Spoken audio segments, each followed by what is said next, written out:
I often speak about these 6 principles of leadership, that I have and that have been tried and true in terms of staying with me in terms of all the decisions that I've made. And so I'll go through those 6 yes. if you don't mind. Yes. So the first is that, you're more than your career. The second is to start. The third is to know. The fourth would be to develop relationships with a broad group of people. Relationships are, everything. So then the fifth would be that you want to also. And then the sixth is that you want to think, I get so much benefit from how I've gone out to help someone to do something that they were trying to achieve. And if there's some small way that I can be involved in helping them to achieve that, I want to do that. And now you become part of his success story also, Absolutely. which is there's nothing beats that. It's amazing. Absolutely. All right, GWP podcast. Welcome to a new episode. I'm super excited for this episode. We have Okorie Ramsey with us on this episode. Okorie, first of all, I want to say thank you so much for coming out Absolutely. to the GWP studios. Happy to be here, Papa. Thanks for having me. Very excited to meet your audience and have a good conversation with you. Yeah, awesome. Well, I'm excited for you to meet my audience as well because you do a lot of work with mentoring and speaking to young people. Absolutely. You've had an illustrious career. When I was preparing, I was like, man, you were recently sworn in as, chairman for the AICPA. Yeah. Well, so actually at this point, so that was actually May of 2023. I actually ended my term as chair in May of 2024. Then, and I should say of AICPA, but of the association in June of 2024, and now I'm immediate past chair. So I still serve on the board. And everything that I did as chair, I can still be involved in as immediate past chair. But there's certain responsibilities that you don't have, which is actually quite nice. So you get some of your life and some of your time back. But everything you said is on point in terms of responsibilities and things that you do. Yeah. So not only that, you're also the vice chairman of Kaiser Permanente. So actually vice president. Vice president. So vice president of Kaiser Permanente. I serve as their vice president of Sarbanes-Oxley, so internal controls or financial reporting. So I oversee the internal control structure for the organization, which is now over $100 billion in revenues. Yeah. So huge responsibilities that you've taken on. And not only that, but you also do a lot of mentoring for young adults, like the ones that listen to this podcast. So if someone is, hearing all of this right now and they're wondering, Okorie, how did you get to this point? I know you went to San Francisco State University and studied accounting. Yes. That was one way you took, but there are other things that you've done that's gotten you to this point. If I'm looking at you and I want the blueprint to be the next Okorie Ramsey, what is the blueprint? So thank you for that, Bob. First of all, but I would tell you that, everyone has their own story. Right, in that your path may not be my path, but hopefully some of the things that I've done, people can apply that logic to maybe what they'll do. But at the same time, I think it's very important that you kind of chart what course makes sense for you. But I'll still share with you my path. But there have been challenges, there've been roadblocks, and you ultimately have to decide how do you kind of maneuver through that to still achieve your ultimate goals. So just starting out. I grew up in the Bay Area, so I'm a Berkeley born and raised kid. I went to San Francisco State. Well, I went to Berkeley High School as high school. Then I went to San Francisco State University, as you mentioned, and I majored in accounting. The cool thing about Berkeley High was that, and go Yellow Jackets if there are any Yellow Jackets out there, that you ultimately I had this accounting seminar course that I did for the last 2 years. So my junior and senior year of high school, that was all about running my own business. And by having the opportunity to do that, I was going into accounting when I joined San Francisco State University. And so from there, once I got to San Francisco State, which was very much a commuter school, still very much a commuter school, right? You have people who really work, like I was working full-time, practically full-time, while I was also going to school. But I still got involved in organizations like NABA, the National Association of Black Accountants. I was a member of Beta Alpha Psi, which is the accounting fraternity on campus. then ASO, which is the Accounting Students Organization.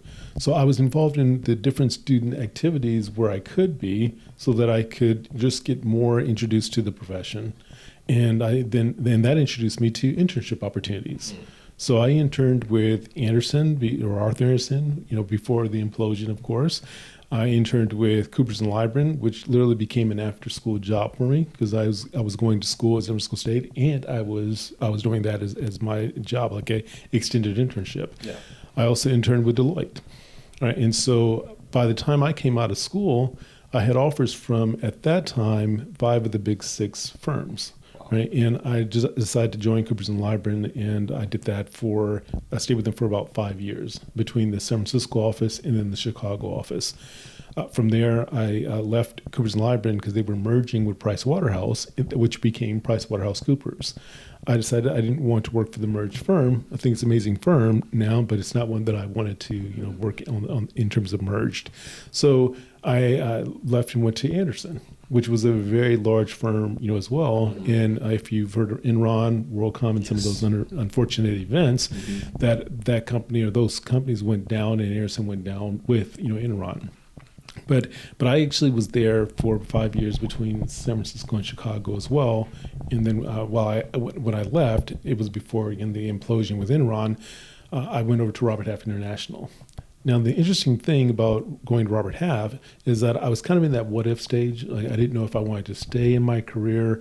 I didn't know if I wanted to stay a partner. There weren't individuals who looked like me in leadership roles, and that was important to me, right? But I didn't see that, and I kind of had that, well, what if? Right? What if I never go out and look at a different opportunity, or what if I can't make it? And because if you don't see it, you don't actually believe it, and maybe you can't achieve it, right? So at the end of the day, I left, went over to Robert Half. Was amongst one of the better decisions I made, because when I left there, within 6 months, Enron, WorldCom, all those things kind of imploded, and Anderson was no more, right? And so, but the risk consulting business came over to Robert Half, and that built out Protiviti, which was now, I'll call them kind of like at that time, because it was now the big 4 instead of the big 6, that they became the 5th player in the internal audit, internal control space. And so I did that for about 2 years, because I felt for me, Robert Half was a fairly flat organization. I didn't see opportunities of where I could go. I could be in my same role for 10 years, and that's just not who I was. Yeah. So I left there, went back into public, but with EY, and I did that for 5 years, and then I joined Kaiser Permanente. Right, and so there's a lot in that. I've been there for now 16 years, and I've had 7 different jobs within that time frame of working in the environment. But there's a lot of twists and turns, that I'm sure you'll get into as we talk a little bit more. But that's kind of the short story of just the career path. But there's a lot of volunteerism, there's marriage, there are kids, in that story, and a lot of mentoring of people all along the way. So, but that's kind of at least the career path element. Yeah. So a lot of things you mentioned there that I'd love to unpack. Sure. The main one is, just by listening to you, it sounds like, you got really involved at a very early stage, especially at San Francisco State University. And then at the end of that, you end up getting 5 offers from 6 out of the 6 big firms in the United States, right? So right now, inflation is at an all-time high. Job reports just came out today. People are actually a little excited now because, we're starting to see the light at the end of the tunnel. It's so difficult to find the next thing. I know people who have been out of work, and, back in the day, you get out of work and maybe in a month or a few weeks, you already have an offer. Sure. It's taking people 6 months or even more to find something. Right. It seems like you had a strategy, though. You got involved in all these activities, which kind of opened doors for you. Absolutely. So if someone is listening to our podcast right now, maybe they're a young adult getting out of college right now, and they're like, man, I'm getting out of school now, and the economy is not looking good. Like, what am I going to do? They're probably worried, they're stressed out. What kind of advice are you going to give them? Absolutely. Well, so the first thing I would tell them is you do not want to leave college right now without having a job offer in hand. Right. And I know the cost of education is not cheap. Yeah. Right. So I'm mindful of that. But I think when you look at the cost of education in one additional semester versus coming out of school and not having like a solid job that will be kind of your, the thing that will kickstart your career. Yeah. that it's worth it to stay in for another semester, right? And so the reason why I say this is that a lot of organizations, at least in like the firms, but also, corporations, they're hiring through their through their internship programs, because they're getting a sense of who is this person, what's their work ethic, are they someone who can work well with teams, right? Are they inquisitive, right? Will they really get the work done, or are they someone who's kind of watching the clock and not necessarily around, or not willing to pitch in and help out when they're dealing with a different issue, right? So it's important that you try to get an internship so that you can at least understand the organization, and also to let the organization understand you. Now, I would tell you it's always a two-way street, right? You should never go into this with this position of, I'm just grateful that I got a job. You've earned that, right? And so they should be so happy to have you, because of the skill sets that you bring. So look at it as it's a two-way street, right? That ultimately I have the skill set that I know that I'm still young and I need to learn more, but I come with a background that can help this organization, and hopefully I'll be learning skills from them as well that will help me to grow out who I am and what I'll be able to do. But I would say that's the most important thing. I would also tell them to get involved in the different organizations that are on campus, right? So whether if you're in business, join an accounting club. Like if you are, whether it's NAPA, if it's Beit Avosai, if it's some accounting society, get involved so that organizations get to know who you are. Because that's, again, it's a way to get connected to the recruiting opportunities. And then I would just say you've got to keep your grades, because at the end of the day, if you don't have the grades, that is the true test of, do you have what it takes? Now, granted, there's so much more to who you are, and grades are not the be all end all. But it ultimately is the thing that gets you in the door, and that you don't want to ultimately cut yourself off because you didn't invest the time in yourself that you needed to, because you were out having fun and doing whatever, right? So and know that will still come, and there will be an opportunity for that, but you've got to balance that with, I've got to have the grades to make it successful. Yeah, no, definitely. That's very good advice, and I think I used some of that strategy myself when I was in college. I think by my junior year, I was already kind of orchestrating what life is going to look like when I get out of college, because if you don't start early, you end up in your senior year and now you're scrambling, and whatever goes, you're just going to end up picking it up, and that could hurt you. Absolutely. Yeah. Well, the next thing that I want to dive into is, you're very passionate about accounting, right? Absolutely. You took accounting as a major in San Francisco State University. And besides that, you're also kind of, some people sometimes when they make it, they close the door behind them. But for you, you've really left the door wide open in the sense that you're mentoring all these young adults that are coming through the profession. One statistic that I read recently is we're still at sort of like that glass ceiling where, it's only about 2% of Blacks in the profession, which is kind of concerning. I don't know how true that is, but you're on the ground, so you would know if it's true or not. Yeah. Well, so I would say that now that those who are graduating within the with an accounting major entering the profession is really more about 5 to 7%. Those who actually make it to like the partner ranks, that becomes a much lower percentage, and there's a lot of work that we still have to do to get to where we need in that space. It's nowhere where it needs to be, right? When you think about even like my role within the ICPA, so I'm the first African American male in the history of the association to serve as chairman, and the organization is 138 years old. 138 years old? 138, wow. Right? Kimberly Ellison Taylor, she's the first African American woman, and she was, so I'm the 110th chair, she was the 104th.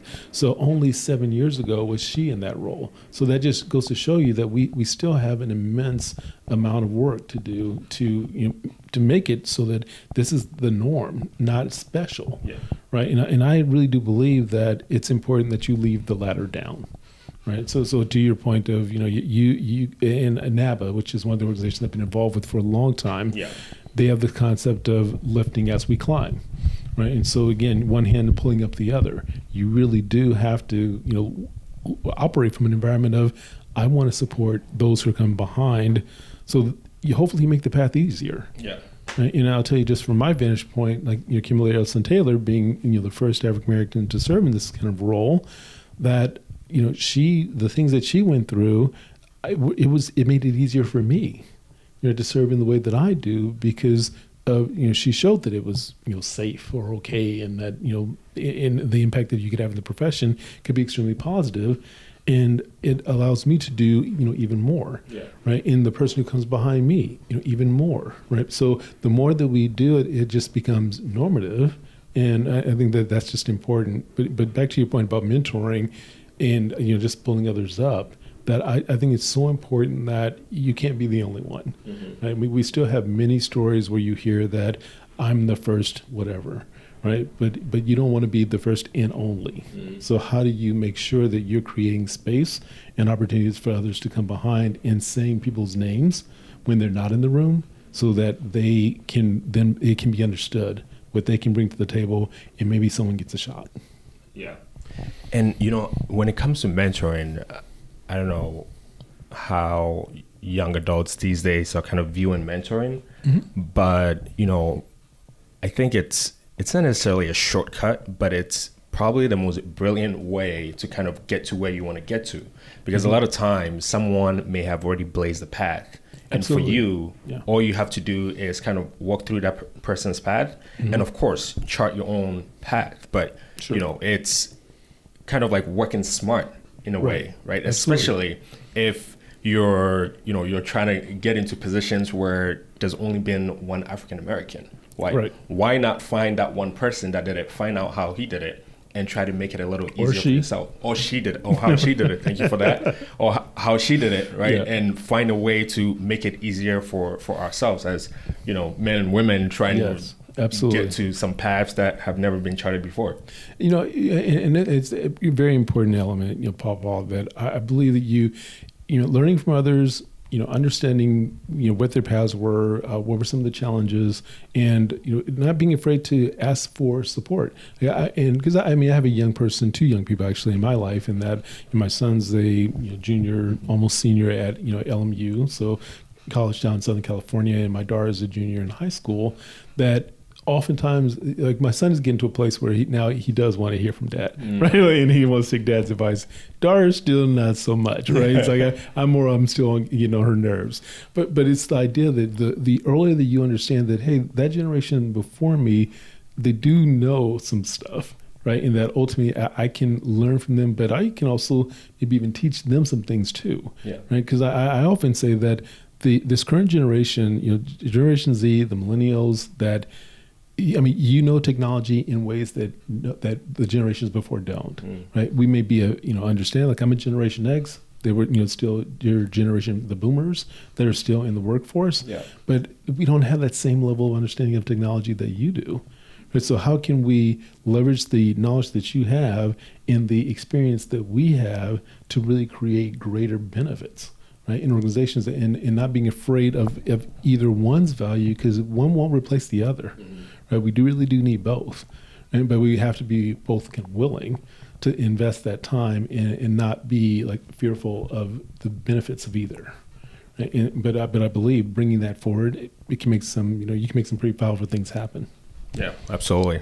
And I want to commend your mentorship. Continue to do it. I've seen a lot of pictures of you with a bunch of like young adults, and I'm like, wow, this is really inspiring. And so, if young adults are listening and they're looking to connect with you, I think you're a great person to connect with in terms of, getting advice, especially when it comes to that accounting career and business also. Absolutely. Thank you so much. I will tell you that I am very accessible on LinkedIn and such. And just as, you reached out about this podcast, I was telling you, just on our way to have this conversation, that if someone reaches out to me and you take kind of the shot, I always say you take a shot. Well, if you take a shot, I'm going to do my best to help you score. Yeah. Right. And so I believe it's important that we all need to invest the time. And it could be a couple of minutes, could be a couple of seconds. It could just be like on LinkedIn. I'm often saying a note of encouragement to people that I don't even necessarily know that well. Yeah. Right. That they're connected to me, but they passed the CPA exam. Right. Or they've gotten some kind of certification, or they just reach out to say, hey, can I connect with you? Send that note to them. Congratulate them about what they're doing. It just inspires them to keep going. right? And just something that small can make the biggest difference in someone's life, and it just inspires them to keep doing what they're doing. So I hope that's always helpful. Yeah, love that. So I'd like to shift into talking about family. Absolutely. So it seems like family is a big aspect of everything that you do. Absolutely. But somehow, you're able to do so many things, right? Being a chair, being on these boards, right? And still be able to have such a beautiful family. So you have a daughter and a son. And so, how do you manage all of that? And, what role does your family play in the success that you have? Well, first of all, I would tell you that if I wasn't grounded, in the family, and that they weren't supportive of the things that I do, I wouldn't be able to do them. And especially in this past year where I served as chairman. I in the last year, I believe I hit probably 24 states in 4 countries, right, in 1 year, right? And so if I didn't have that foundation of family who were supportive, knowing that, okay, dad's going to be out a couple of days, but that I'm always home by the weekend, right? Or my wife traveling with me at times to different, places as well. And, supporting, keeping things grounded, while I'm gone, that it wouldn't work. But, having the, now 27 years of marriage, plus another 7 years as boyfriend, girlfriend, right? So it's like 34 years, together, makes a huge impact because you just know each other. The kids, I feel like, sometimes you wonder, okay, are they getting it? Are you are you missing things? And I think you're always, as a parent, going to feel like there's something that you didn't get right? Or that they make a choice that you don't agree with, and that where did I miss in that? But you got to believe that the foundation that you're building is strong, and that they do know the right and the wrong things. And at times, I've heard from my kids about something that I either said to them, or they repeat something that it gives you that hint that they got it, right? They're going to be all right, right? And so you just gotta kind of trust the process, but always let them know that you're there, that you love them, and your spouse as well. That either you're listening, right? And that's really kind of all part of it. But I would tell you, there are people who believe in this concept of work-life or work-life balance. I'm not a work-life balance person, right? And if you see kind of things I've done, where is the balance, right? Yeah. But for me, that's not. I'm a believer in work-life integration. Right. So when you talk about one of the boards that I served on for many years was the ACAP program. It's called the Accounting Career Awareness Program, where we literally take minority high school students, we put them on a college campus, and we educate them about finance and accounting for a week. Now, during that time, and it's free. It's free to the students, the parents. It's really to help build our pipeline. Well, my son and daughter have both now gone through ACAP. Right. And so they grew up in ACAP. My son, when he was probably about 7, had class of 2019, a badge set up for him. And sure enough, he and one of his closest friends, they were part of the class of 2019. Right. My daughter just finished it this past summer, actually, at Howard. And so just knowing that they know these programs, they've been involved in things that I've been involved in, and they understand the importance of giving back, but also being involved in something, right? That it helps because they're integrated into the other things that I do. People in my investment club, people in NABA, people in the ICPA, and CalCPA as well, they all know my kids, right? Because they've seen them, they've participated in the events with me, because they were always part of something. So it's really about that inclusion, that if you do that, then you don't feel like you're missing out, because I've been my kid's coach, but I've also brought my kid to these amazing events as well. So it's just that combination of both. Yeah, no, that's really interesting. And then what about, the parts of your journey where, you're the first African American to do something, right? How do your kids look up to that? What kind of inspiration, or, what do they think about that when they don't? When they see these things? They don't. But there's something actually quite special about that they may, my son, I think, because he's on LinkedIn, so he sees a bit more now about what dad's doing. But my daughter has literally no clue. And I think it's one time, I think at some point, they were still both, I think, in grade school.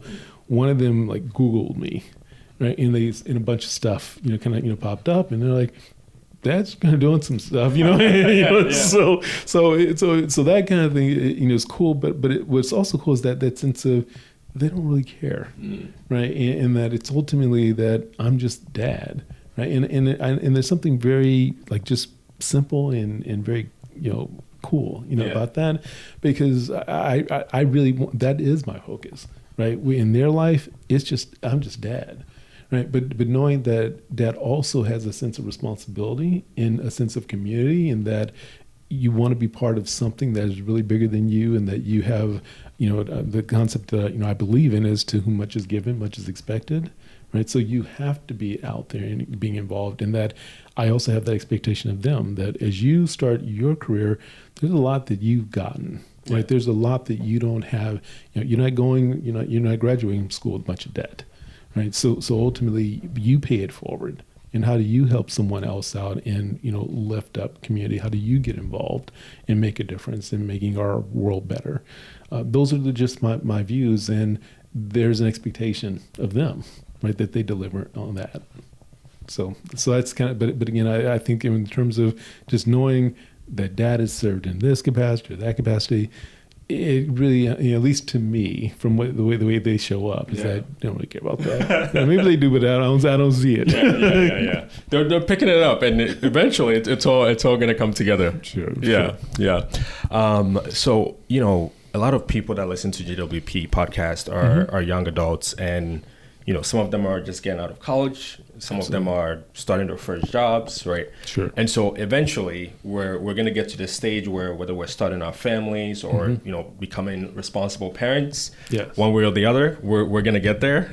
And so what kind of advice would you, give us head into this part of our journey, where one thing you talk about is that work-life integration? How have you cultivated that? How did you come up with that? Well, so first of all, it is like making sure that you are where you need to be when you need to be there, and hopefully you're working for an organization that will ultimately support you in that way. And if you're not, it may be time to kind of rethink that, because I will tell you that I've served as a little league coach. I've served as a Boy Scout,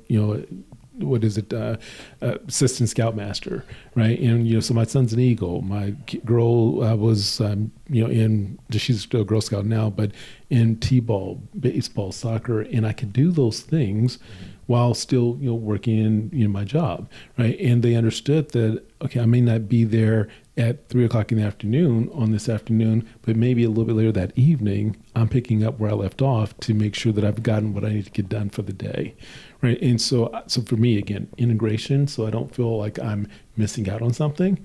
But when you are starting to think about, okay, I've graduated from college, I want to start a family, whatever that family looks like, because I don't pretend to assume that everything is just not male, female, and a kid, right? Family is what you make it, right? And so I believe that you want to make sure you've kind of got that foundation of, okay, I know I'm taking care of my financial responsibilities, but I'm also saving. So hopefully, young people, that you're thinking about a 401k plan, or you're thinking about a 529 plan, which is an investment for college, right? And so instead of just, I'm going to buy this flashy new car because I've made the most money I've ever made in my life, well, maybe you get a used car.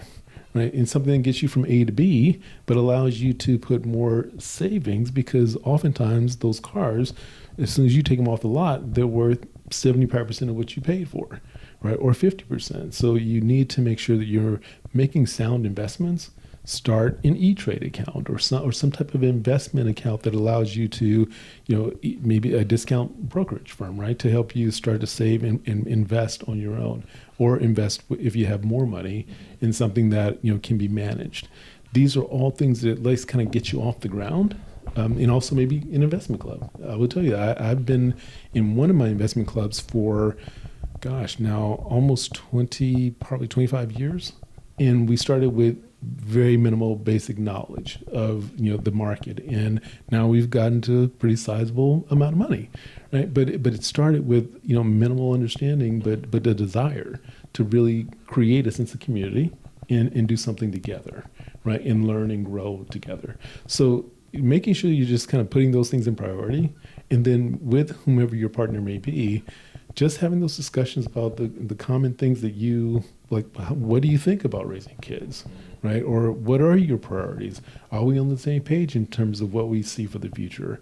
Making sure you're aligned on those things, because the last thing you want to do is you all in love, and then next thing you know, you guys are very far apart on a lot of very important views.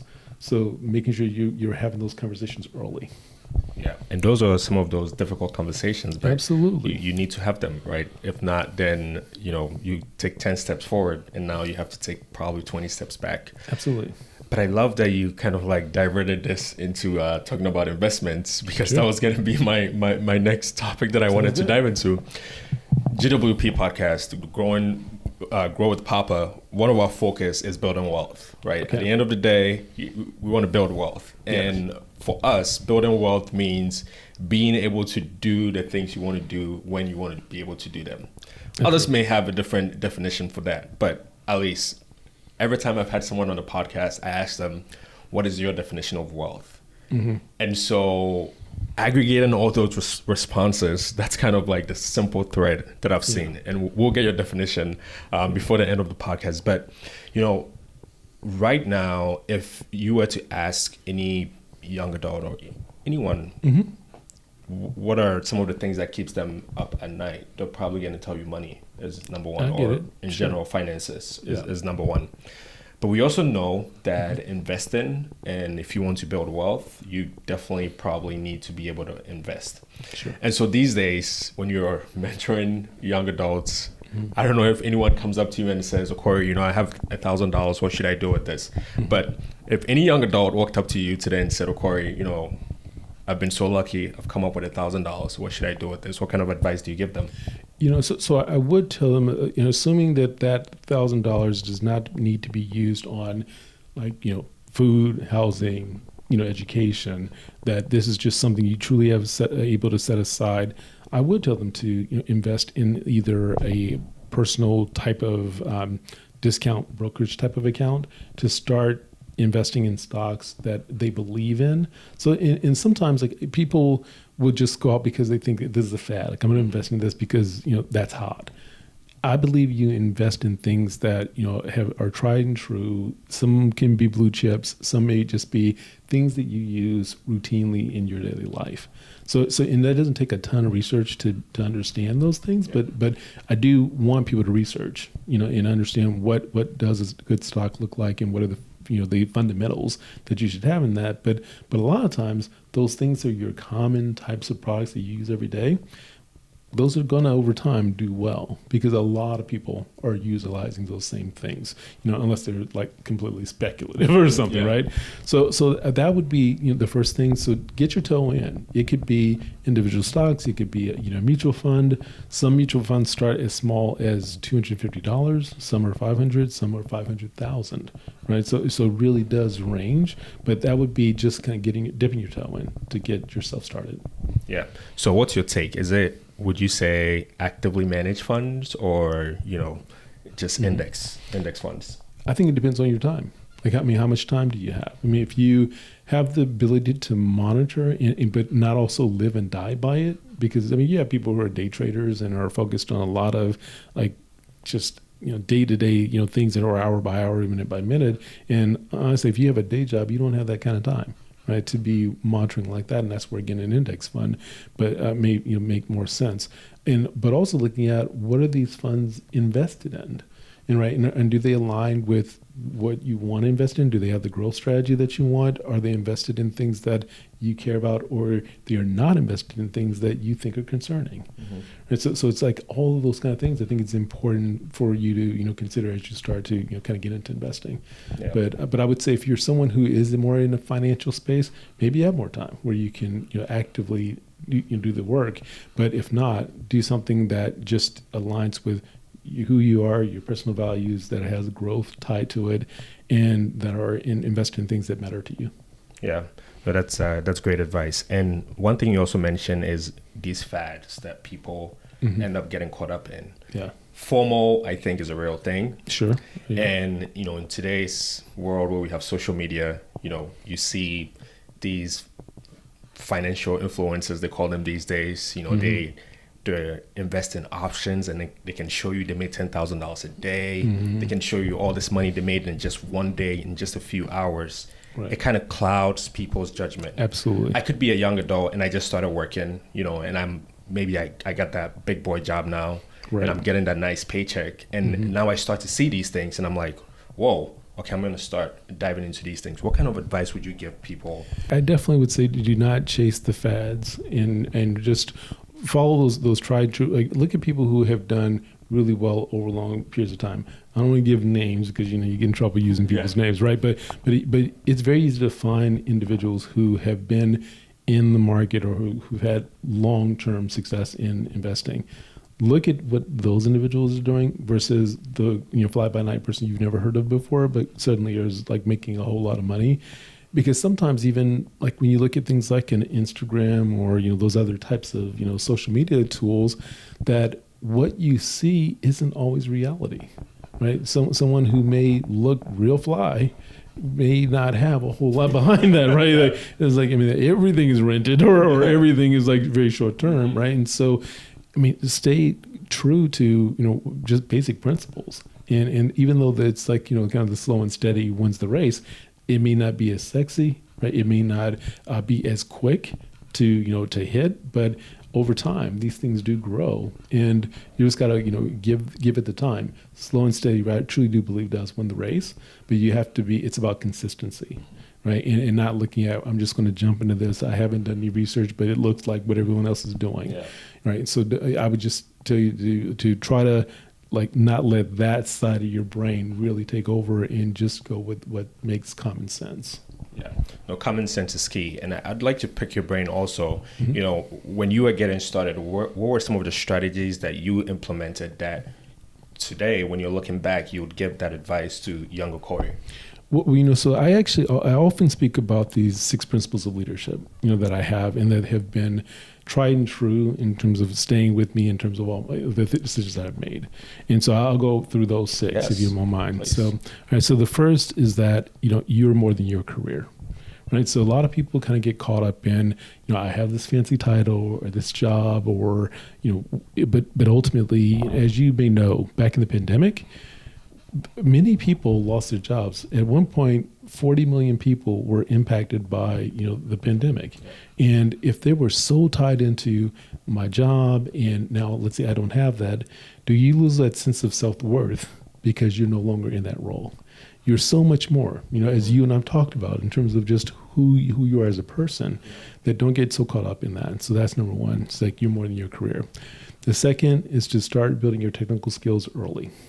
So in that is something that lasts for your entire career, because if you're lucky, you're going to be in multiple jobs. You're not going to just be doing that one job, and whatever job you've got, what you've always done won't keep you there. Right. So you need to be stretching, learning, growing, learning the new job. And, that job may be a financial analyst. It may be an accountant. It may be, someone in marketing, or it could be a CFO. Every time you get a new job, you're learning new things, or you need to learn new things to ultimately help you be successful in that role.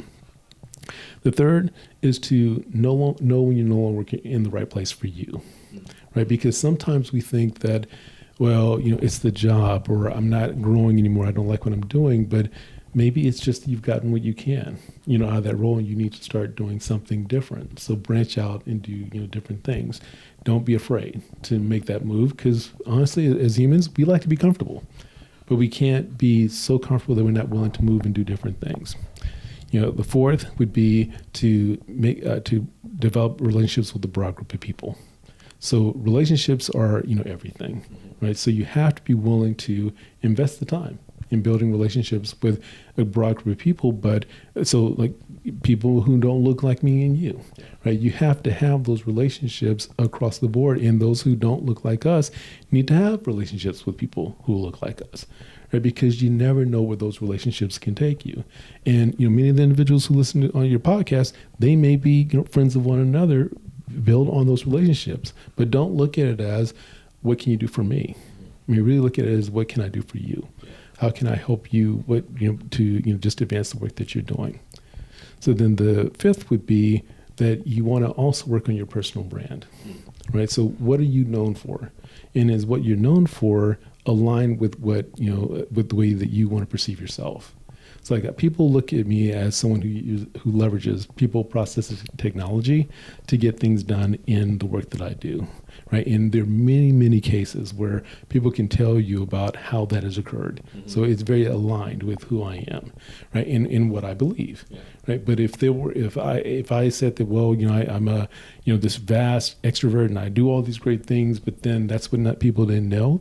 Right. So there's more work that I need to do to align who I want to be with the way I'm perceived, because perception is reality. Yes. Right? And then the sixth is that you want to think and work beyond the benefit of yourself. I believe it is so, I get so much benefit from how I've gone out to help someone to do something that they were trying to achieve. And if there's some small way that I can be involved in helping them to achieve that, I want to do that. And it's back to that point of to whom much is given, much is expected, right? There's so much that is gained by really supporting others in some small way. And the example that I typically give is that there's an individual, and this is now probably close to 7 months ago, an individual who I had a coffee chat with. They just asked me when I was doing it was actually a panel discussion, and they met with me after that panel discussion and said, hey, Okorie, I really appreciated what you had to say in the panel. Could we just grab coffee? And I'm thinking it's no different than any coffee chat that I would have with anyone, right? And I talked to this gentleman. We talked about where he was in his career and some of the challenges he was having. And then I told him how he should handle it and sent him off on his way. Well, 7 years later, and then this is again like 7 months ago, he reaches out to me. He says, hey, Okorie, I don't know if you necessarily remember me, but about 7 years ago, I was going through a really tough time, and I wasn't sure if I was going to stay in my career, but you gave me some advice on things I should think about, and I wanted you to know that I just made partner within my firm, right? And so it just gave me this huge feeling of pride that something that I looked at as 1 hour, a coffee chat time that I would give with anyone, could make a very impactful difference to someone, in not only into their personal life, but their career trajectory, the type of money that they've made, and ultimately their family, right? So give that time, because you never know the impact that you can have and the difference that you can make in someone's life. Yeah. And now you become part of his success story also. Absolutely. Which is there's nothing beats that. It's amazing. Absolutely. You're paying it forward all the time. I love those 6 traits that you mentioned, and some of them kind of, just stuck with me a little bit. And the first one I kind of want to double click on is the technical skills that you mentioned, building those technical skills early. Yes. I so much agree with that, because even till this day, I look back at certain skills that I wish I started building early that I probably didn't really focus on. Right. What are some of those skills that you started building early that continues to pay dividends for you today? Well, so I will say, so they're the what people kind of call soft skills that I don't think I really don't believe that they're truly soft. They're essential skills, but I'm going to hit on that, but also going to hit on the technical piece too.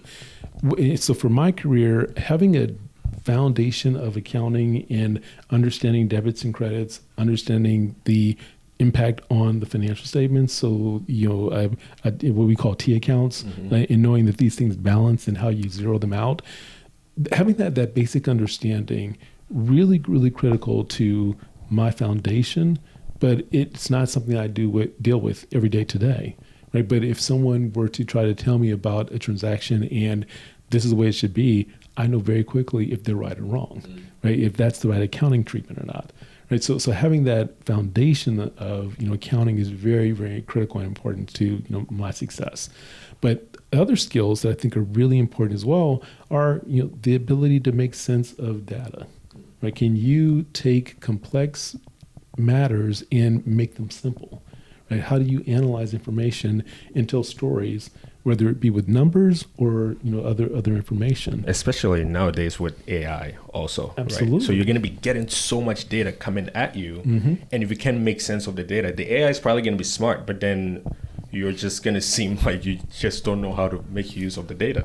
Absolutely. Well, and also AI can hallucinate. It's like AI is good, but it's not completely there yet, right? And so ultimately, if you're just trying to utilize the technology and not really think, like I can just basically put this in, a chat box or something, and whatever it spits out, I'm going to hand in.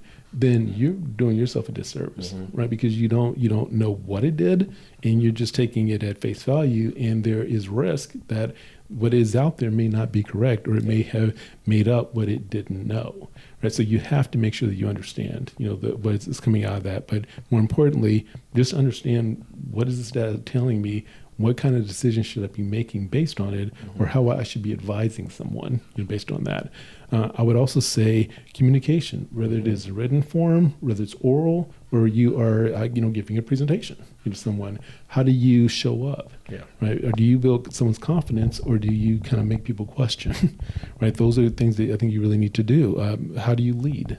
Right? Are you someone who, if there are people who are needing support, are you someone who takes a step forward, or do you take a step back? Right? If you lean in, that's going to take you much further than someone who's just, I really don't have time to do that thing. You have to be willing to make that investment, and if you do, those things can pay off. So, those are just some of the things, but there are a lot of these, again, where people may call soft, but I call them essential skills to help you round yourself out and to be that kind of leader who will be who you want to be in the future. Yeah, no, definitely. And speaking of leadership, in today's world right now, it almost feels like we're almost in a lack of it. If that's fair to say. That's fair. Looking forward and seeing all these young adults that are coming up, what are some of the things you want to see in tomorrow's leaders? I will say, one is, again, a focus on being someone who wants to be impactful. And I do see this actually in the generation who's come behind. So Gen Z, the millennials, they have a greater appreciation for, I want to do good. I can do well and do good at the same time. Right? And I believe that matters. And that really inspires me, right? Because it's not like in a past generation where it was about, I made, I work on a job, I get a pension, and I retire, and off I go. Right? It's about what quality and impact can I have, and how do I do that? So I believe that having a sense of purpose, and knowing that you are creating value in the work that you're doing, that those are really key aspects of what I want to see. I want to see individuals who have that motivation and drive. And while at the same time, I appreciate that folks are not as focused today on, I have to have, again, a big payday, as much as like I want to live about experiences. And I would consistently say, chase your dreams, not the dollars. Chase the opportunity, because the money will eventually come. But if you're focused on that, you can lose sight of what's really important, right? And where that's friends, family, health, all these other things that really matter, right? So you have to, those are the kind of things that I would want. But I would also just say, be inquisitive, find people who inspire you, and continue to drive. Yeah, no, I love that. And are there any current leaders that inspire you, whether they're in your community, whether they're in some of these organizations that you're part of, the boards that you sit on? Are there any specific leaders that inspire you? Well, I'm gonna give you a few, and I always start with the people who are closest to me. So one of my mentors who's been with me since I would say since I was 16. Her name is Gwen Skillern. She is now a retired healthcare executive, and she was someone who worked for one of the major firms. She owned her own firm, and then she went into healthcare, and she's been a senior executive in that space. But she also has been involved with NABA, been a general president of the organization, and I've just seen her entire sharecareer, right? And so she's always been someone who's been truly inspiring to me, like a second mom. Mm-hmm. So having someone who's close to home, right, that's made a big difference. I have another woman named Gina Woolley. She's an amazing leader who's also now retired. But these amazing women that I could see who were at times single moms, and still had thriving careers and made amazing impacts in their work and gave back as well. Truly, truly inspiring. I would say that Bernard Tyson is an executive who actually passed away. He was our KP CEO before, when he passed away, and he was a mentor and someone who knew my work and that I directly provided reporting to him. Now, I wasn't a direct report of his, but I was, probably 3 levels removed. But at the same time, he knew my name, and I knew the work that he did, and could see him. And whenever I had something that I thought was important, whether it was doing something in the community, he was happy to engage and be involved in its support. So having individuals who like that are truly inspiring. You take someone like a President Obama, right? I mean, who cannot be inspired by someone like that, and what he continues to do and the impacts that he can make. So I have those who are directly in my life, and then those who are afar, but that I see, and that it's like, okay, I see those things that I would want to emulate or to strive to try to achieve. But I believe you have to have like your own personal board of directors, and some of those people may be in your life and that and some of those people may just be people who are inspiration to you. But having that group, right, that that ultimately will support you, will tell you what you need to hear, not what you want to hear, and to really help you to achieve your goals, truly important. And the last thing I'll share is that in addition to mentors, you really do have to have sponsors. People who will say your name when you're not in the room, right? And so I think that's incredibly important. Last one I have to give, and because he's also going to be retiring at the end of this year, is Barry Melanson. Right, so Barry, he's current CEO of the AICP and the association, and someone who believed in me, to serve in this capacity. Now, he wasn't the only decision maker, but he was a chief decision maker, in serving in this role, and knew how important to have someone like me serve in this capacity. But because of the skill set that I brought and what I could do, and I just continue to hope that for all these individuals that I've mentioned who are present and gone, that I'm living up to what they would have expected and what they would have hoped, but also living up to my own personal goals, right? To strive to achieve, and know that you just got to continue to stay in the fight, continue to make the impact. Yeah, no, that's so great. And I feel like some of the names you mentioned, maybe I don't know some of these people, but some of them I know. And the 6 traits that you mentioned, I start to try to see where I can connect some of them to these people. And I can see a lot of it, whether it's communication. We all see how Obama delivers his messages, right? Absolutely. It's truly inspirational. Yeah. So thanks for sharing that. Absolutely. Yeah. So another thing I want to shift into is current affairs right now. So inflation is a big headache for all of us right now. Thankfully, it's kind of going down, and we've seen some rate cuts from the federal government. And so as I was thinking about, speaking to you today, I was like, well, who best to talk to about inflation than the accountant, right? The accountant would know kind of how to talk about these things. So, as an accountant, maybe using some of your knowledge as an accountant and your general knowledge as well, what is the best way we can approach inflation right now? Because it seems like a lot of us are, we don't really know what to do. A lot of people are not really familiar with the economics of, kind of what's going on. It's like, okay, things are just expensive and that's normal. And then all of a sudden, okay, now things are cheaper again. How should we be thinking about these things that are going on? Well, so it's not so much a matter of what you can necessarily do, because you can't control the Fed, right? Yeah. And ultimately, it's about how well the economy is doing, and the housing market. There's a lot of factors that play a role into this, but ultimately, I believe that part of what individuals can do, and it's not necessarily that it's immediate, because no decisions happen overnight, but your voice needs to be heard, and you do need to vote.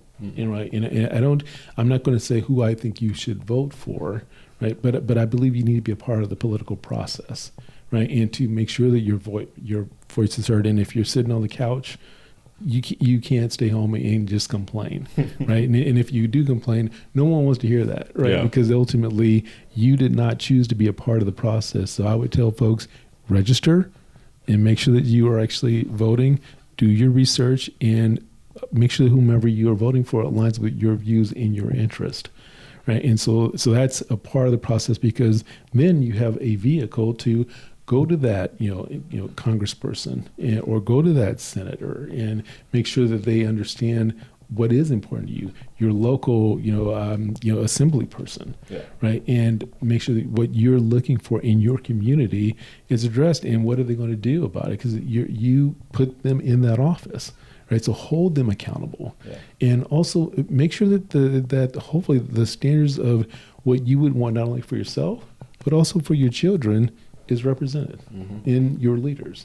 If that isn't the case, and I do think that that is important, that's something that needs to be considered. So there's not a lot that you can necessarily do about per se inflation, but what you can do is again focus on how you invest. Right, spending your money wisely, not spending necessarily lavishly because in this moment you can, but think about the long term, right? And don't have this concept of instant gratification. I got to have it now.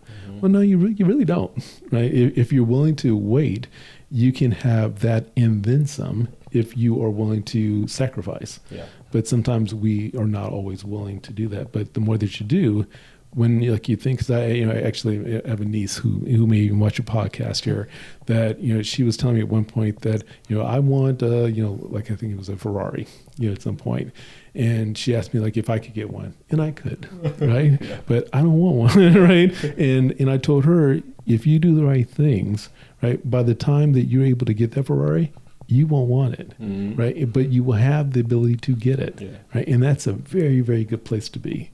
Right, so make sure that you are doing that in terms of how you save and monitor your money, because that's the best way that you can kind of not be so concerned about I think we're all concerned about gas prices, we're all concerned about the prices of food and all that, but I'm never worried about, am I going to keep the lights on? I'm not worried about I don't look at the the receipt for when I go to the grocery store, right? But that's because I've made these plans and I've acted on the plan and executed, so that now it's not ideal, but am I worried about it, right? And I would hope that we get most young people to that place where they're thinking that way, because it is going to be hard, and there may be some times where this is concerning, but if you take these messages around, how do I make sure that I'm doing the right things in terms of savings and getting there and spending below my means, right? Then you can ultimately get to this positive place. And I'm not saying that it's easy, because I know it's not easy. Yeah. But if you make that sacrifice and investment, you will do fine. Yeah, absolutely. Tremendous advice there. I love it. So, what is your definition of wealth? I had to think about that as you asked that question. And I was thinking, what really is my definition of wealth? Because it really does not come down to money. I mean, my definition of wealth is, for me, I have this legacy, and because I taught a class, an MBA class, about building what do you want your personal legacy to be, and it had to be 6 words. And my legacy statement was to live a life that mattered, right? And so for me, when I think about personal wealth, it's about my family. Right, it's about the communities that I'm in. It's about the friends and how I'm able to be impactful and make a difference, right? And that if you have your cup runneth over from all these good things that you've been able to do, then you truly are rich, and wealthy, right? That if I have my kids doing, that they're, good citizens and doing great work, then I'm rich. I mean, I've done what I need to do. Having a happy wife, having a happy life, right? That is good. And none of those things have to do with making the most money, right? Having this specific title, right? Because it's those things are nice, but does that really make you rich? Does that really make you wealthy, right? And so I would say those are the things that are really, it's not maybe the cleanest definition, right? But hopefully you get the point, right? That those things that really matter to me, being a good citizen and making an impact on the world, that is how I really define wealth. That you really are making the world better. Yeah, no, I love that definition. That's great. One of the things I heard you say is, you were an adjunct professor. Yes. Where you taught leadership and what was it? Oh, so my course was leadership in action. Leadership in action. That's what it was. Yeah. Mm-hmm. And as I was thinking about that, I wondered. I was like, if I met any of the students that took your class, what's the one thing they would say, man, that was the key takeaway from that class? I would think, and again, and they're on LinkedIn, some of them. So if you ask them, I think they might tell you. Yeah. But what I would hope, because I'm not in their head, but what I would hope is that they got access, to individuals who were a reflection of themselves. Because in my class, I had call it 15 sessions over the entire semester. Okay. Each of one of them, 3-hour sessions. And for 2 hours in 10 of the sessions, I brought individuals who were friends, who were part of my life over probably 25 years, right? And, some were, partners in firms. Some were CEOs, some were CFOs, some were marketing executives. But the thing that was interesting is that all of them were from very diverse backgrounds. Right? You had Caucasian, you had Black, you had Indian, you had Asian, you had Latino, and others as well. You had also male, female, gay, straight, right? And maybe some others that I didn't even know about, right?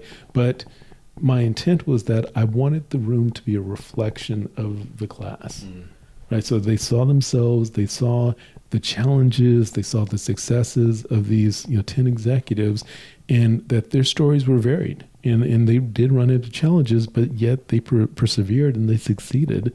In that you too, in this moment can go to these different places and you can thrive, right? And so my hope is that seeing that and understanding, it gave them access, it gave them the ability to see what was possible, kind of the art of the possible.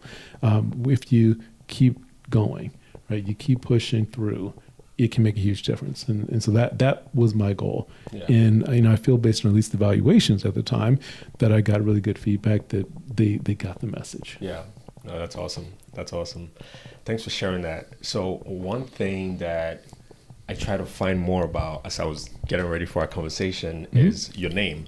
When I look at the name, I was like, Okorie, that sounds like a Nigerian name. But then I'm Ghanaian and I have a lot of banter with my Nigerian brothers all the time. So I look and I'm like, man, I'm not sure. And you don't want to make the banter joke and then it doesn't land. So I wanted to ask you, what's the origin of the name? Well, so I will tell you, I was born in 1970, which was in the height of the Black Power movement, because in the U.S. at that time, this is like the 2 years after the passing, assassination, I should say, of Martin Luther King, and so there was a lot of Black families at the time wanted their kids' names to have meanings. Right, it was really about empowerment.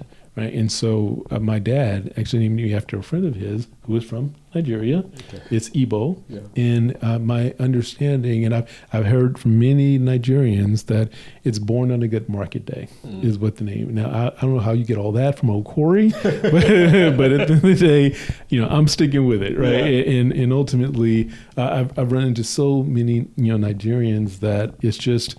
The fact that I kind of get that same question, we'll talk about different things, and then eventually it kind of gets around to that, and I'm waiting for it, so it's like, but I love it, right? The fact that if it gives individuals some sense of pride that hey, their brother from another land, right, is looking and doing some things that are impactful that they can be proud of too, right? And that my name is sourced, right, from the motherland, right? That means a lot, to me. And as a kid, as you can imagine being, Pawpaw, right? That when you're growing up, that ain't the easiest name to have, right? And I know from the same stores, right? But you take pride, especially as you get older and you understand the meaning and the value in that it's something that it is unique. and it's different, and I stand behind it, right? And so you want to live up to like my dad and what he was aspiring for me. So, that's what it's about. Yeah. I mean, I feel like you've lived up to the name, though. You've become one of the first to do some of these things. And I kind of wanted to ask you something about that, because recently I was talking to someone who was a lady who had, she's become one of the first to get into some of these like very high positions. Absolutely. Now, the issue, though, is her colleagues were all white men, and so she wasn't really able to make that much of a change up there.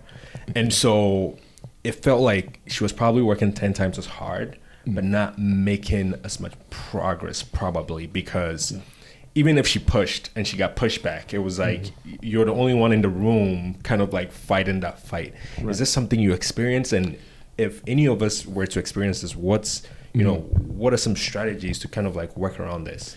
Well, I mean, at different times in my career, you could argue that, well, could I or should I have been, in line for something, whatever that may have been, and maybe there was something that was missed, or you might have been passed over for something. I mean, there's always those kind of questions, right? But I tend to focus my energies on how do I navigate wherever I'm at to make the greatest impact and to just show up however I can in the best way that I can. Not to say that I've had my own set of challenges, right? But I would continue to drive through, and so I believe that you kind of have to just have that mindset that I'm not going to allow anyone to dictate this, where I go, right? Like if anyone's going to stop my ability to break through anything, it's going to be me, right? And I'm going to do my best to avoid having that happen, right? Whether it's through the fact that being a hard worker, right? Being someone who does look at work-life integration to be present where I need to be, to take on the additional assignment where I need to, that maybe someone else doesn't have to get the same opportunity, but acknowledge that it just is, right? And when people have this concept of, but this isn't fair, right? That it ain't, but you have a choice, right? Of how am I going to approach this? Am I going to choose to sulk in the fact that it isn't fair, or am I going to persevere and still drive forward because I know that that's what I want to achieve, and I'm not going to let someone else dictate that. So I believe it's about your mindset, right? I tell my son, right, that the difference between a good day and a bad day is you, right? So ultimately, you get to choose every single day. How do I want to approach this? Do I want to go for the win? Or do I want to, kind of sour grapes about whatever it is? And everyone, I mean, and it's not just about, Pollyanna, right? That every day is sunshine and rainbows, right? No, there are going to be hard times, but it's just a matter of how do you choose to react to that, right? Do you choose to kind of get in the mud and just kind of sulk about it? Or do you try to solution and figure out how am I going to make something better come out of this? So it's just really, again, back to just your mindset. What do you choose? But I hope that people choose positive in that I'm going to go this direction, in that, yes, I accept that things are not always equal and fair, but I'm going to do my best in spite of, in that maybe I don't make it as far as, I could have or should have, but I'm damn sure going to get as far as I can, right? And I'm not going to let somebody stand in the way of doing that. So that would be my advice to them and how to approach it. Yeah, and then in the end, also you learn something. Absolutely, also. You learn something, even if you're not able to implement some of the things you want to implement. You do learn something that you can take with you onto the next stage and do something tremendous with it. You nailed it. I mean, and to your point, I mean, that's again, because we're just hitting on the things I tell my kid that when you think about it's someone who inspires you and someone who when you're looking at different leaders, whether they're in your organization or around you, you're going to see people who are truly going to inspire you, and you're like, I want to do something like that individual. You are also going to come across individuals who you would never want to become, right? Because of how they treat people or how they made it, right? Or how just the way that they go about doing things. Well, you learn something either way, right? You learn what you like, you learn what you don't like. You learn the kind of leader that you want to be, you learn the kind of leader you don't want to be, right? And again, you get to choose which direction am I going to go, right? And hopefully you continue to look toward the light, right? And to be inspired and to inspire others. Yeah. Awesome. Corey, this has been a great conversation. One last thing that I want to ask you about. This is the last one. I know at some point you did start your own business, right? So my son started a business. I've never really started, I've started investment clubs. Okay. But I've never really started a business. Oh, okay. Interesting. Then I must have heard that wrong or something. But what I wanted to drive at is, some of us young adults might say, I don't want to go into the corporate world and do all these kind of things. And I'm super excited to hear that your son has started his own business. I love that. I do talk to a lot of entrepreneurs, startup founders on this platform. And so some of them probably go back and listen to the podcast. And so if someone is listening and they're, wondering, you've talked about all these traits, but how does all of this relate to maybe me starting my own business and becoming successful? What advice would you give them? I would tell you that I do believe that I am very inspired by entrepreneurs, right? So having your own business, whether it's a main hustle or a side hustle, I believe is a great thing, in that true, wealth from a financial perspective, it can come from you're independently building something, right? And oftentimes, some of the most wealthiest individuals, from again a financial perspective, have gotten there because they built something from scratch, whether it was in their basement, their back, their garage or whatever. So I think if you have that spirit, believe in that dream, right? And it may need to be watered in different ways, because it may take you to have a day job to then fuel that entrepreneurial interest of yours, to then maybe make that grow. So I believe that having a team of people, again, board directors who believes in what you're trying to do, and learning from others, asking questions, learning from people's successes, but also their failures, and hopefully having people who are willing to share those things with you, it can, again, make a huge difference in terms of your ability to reach. Why recreate the wheel, right? Why make the same mistakes that others have made if you can avoid that because you're learning, right? If it's something where you want to, again, depending on what that entrepreneurial interest is there someone that you can spend some time as an apprentice, right? Learn more about it. Be a student of the game, whatever that game is, right? So that you can, get the tools that you need, when it isn't very costly. So the earlier the better, right? That then when you're not worried about, I got a wife, I got a kid, and all these things that are additional pressures that may come on. And same thing for a woman. Maybe you have a kid, maybe you have a husband, maybe you have a wife, whatever that may be, right? But you want to create this foundation for yourself of where you've got people around you who will ultimately support you. But I think those are the things that I would say for someone kind of starting out. But it's a great thing, and again, you're never going to work as hard, right? But at the same time, you really love it, right? Because it's your vision, it's your baby. But also, don't be afraid to call your baby ugly. Right. Because some people are like, I'm so caught up in this thing that you got to know when it's like, okay, this one isn't working. I need something different. Don't fall in love with that, right? But do what you need to make it successful. Yeah, that's a pretty good startup advice right there. Don't fall in love with your idea. It's because then you end up on this path where it's not working, and then you work on it. You're working on the wrong thing for so long. Exactly. It can be very devastating. Time is money, especially when you're starting something. Absolutely. Yeah. No, this is great. Corey, so is there anything you wanted to talk about today that maybe I haven't asked you about? I think we covered a lot of ground, even more than I ever anticipated. So Papa, this was a great time. I really appreciate you asking me to participate in this conversation with you, and I enjoyed having a conversation with the audience and have them being a part of this. And again, if there's a connection that anyone wants to make, whether it's LinkedIn or otherwise, I welcome them to reach out, and I, again, wish you much success in this, as well as to your listening population as well. Yeah. Thank you for having me. Thank you, Corey, for coming on, and really appreciate your kind words. You got it. It's awesome. Thank you.